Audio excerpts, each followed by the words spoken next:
What if experts use a specific technique to master skills faster than everyone else? What if that same method could help you get conversationally confident in any subject in just a few months? By the end of this video, you'll have a 4-step system for learning that feels almost effortless. But first, let's talk about why most people are learning completely wrong. Stop what you're doing. If you're highlighting a textbook, close it. Most of us try to learn by reading and rereading. But research shows that just rereading something is one of the least effective ways to remember it.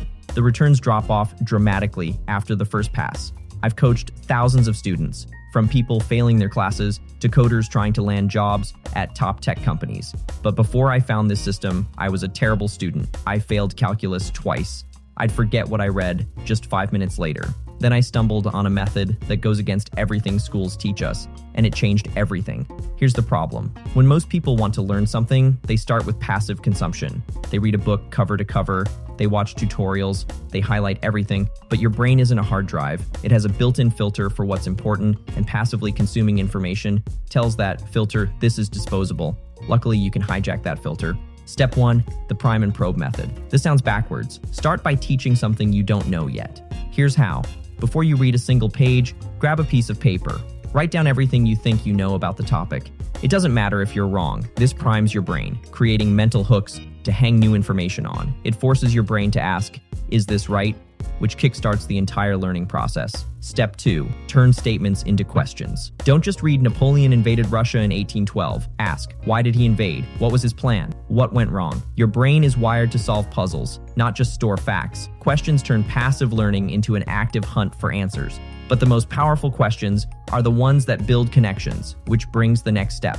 Step 3, build a connection web. For every new idea you learn, ask, what does this remind me of? Your brain learns by linking new information to old information. The more connections, the stronger the memory. For example, learning about atoms, connect them to a solar system. Learning the Spanish word biblioteca, it sounds like Bible, and both come from the Greek word for book.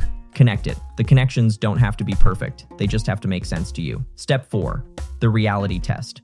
You have to use your knowledge, especially when you don't feel ready. Learning Spanish? Try to order a coffee on day 1. Learning to code? Start building a tiny, broken project immediately. Studying history? Explain it to a friend. This is called desirable difficulty. Your brain learns best when it has to struggle just a little bit. And here's one more quick tip to make all of this permanent. The spacing secret.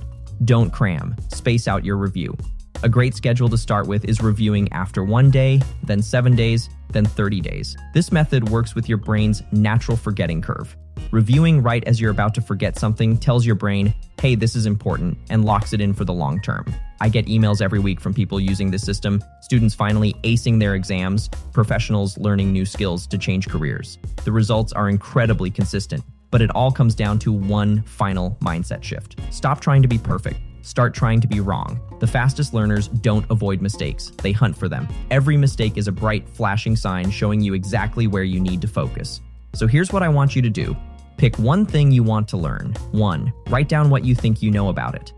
2, turn it into a few key questions. 3, go find the answer to just one of those questions. If this helped, hit that like button and subscribe for more practical learning strategies. In the next video, I'll show you one study habit that's even more powerful than all of these combined.